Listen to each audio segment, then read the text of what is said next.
Hello, good evening. Good day according to your time. Welcome back to Learning is the Key TV. If this is the first time you're coming across to my video, please don't forget to subscribe and share. Please do like as well. Where I saw this video that is really touching, I saw these people lamenting over the things that have been happening so far back home. And I asked myself, we that is here,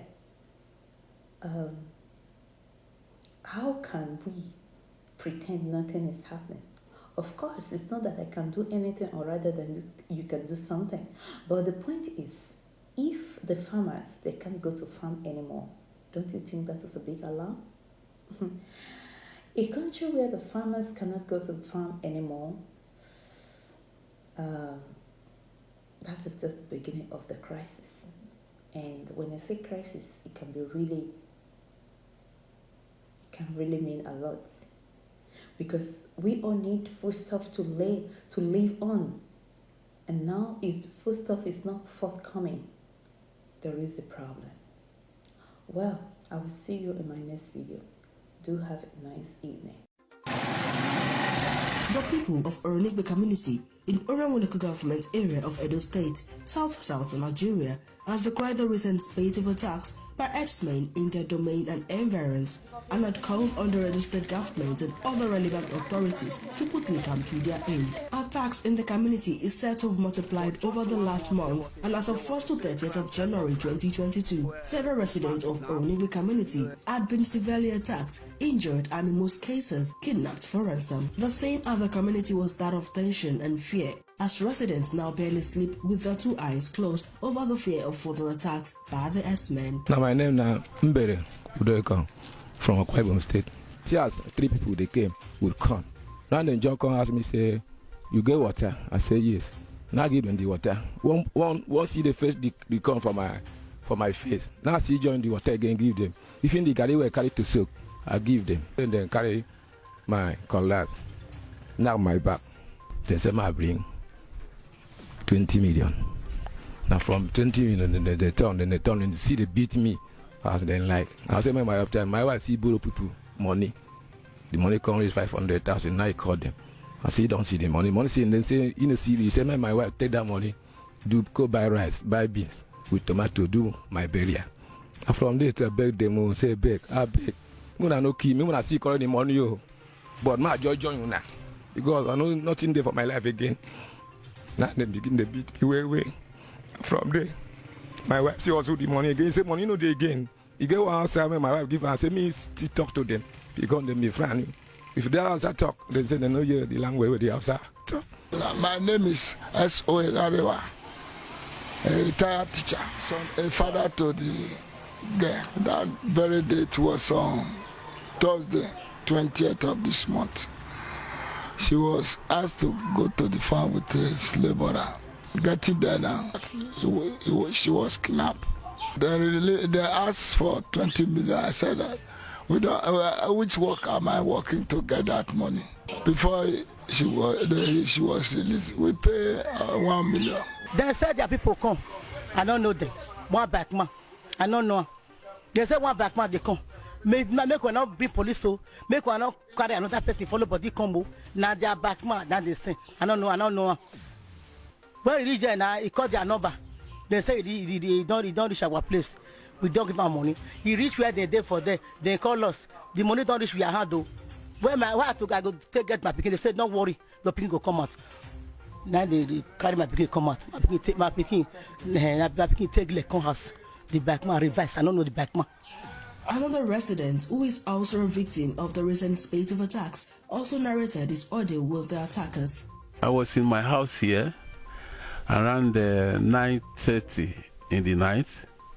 So my wife had gone to the church. Some of my tenants have gone out for looking at football.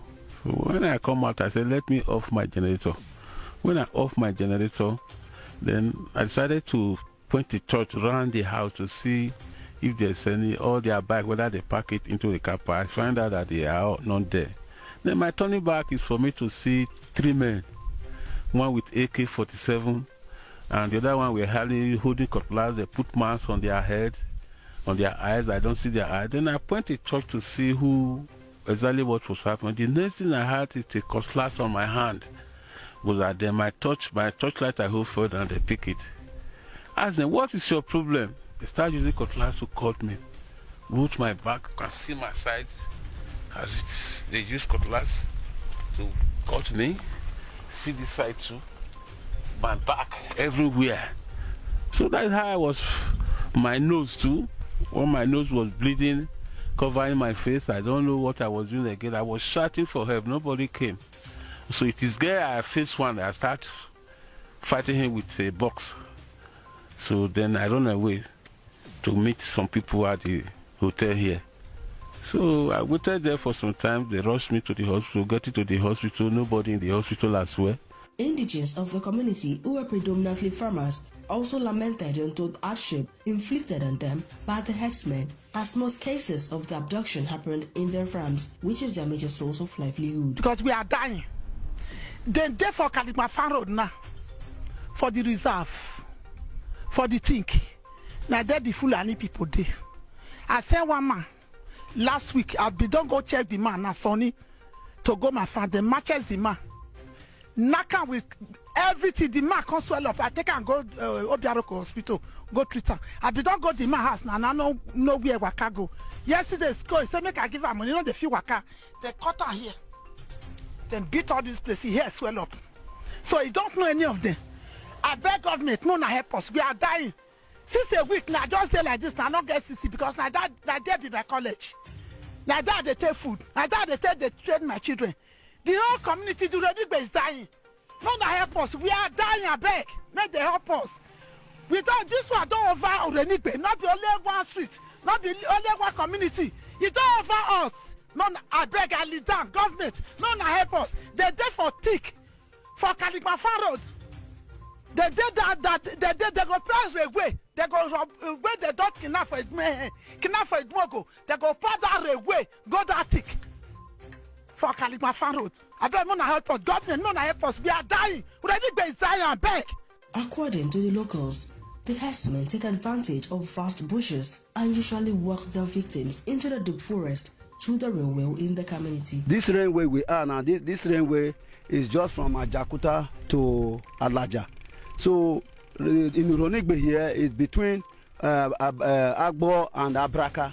The area of Renigbe bush here, which is between Renigbe and Abraka, that is the area we find that they normally comes out to invade Renigbe community. When the government comes up to empower them with arms and every other area, the government empower them. The boys can. We have boys that can do it.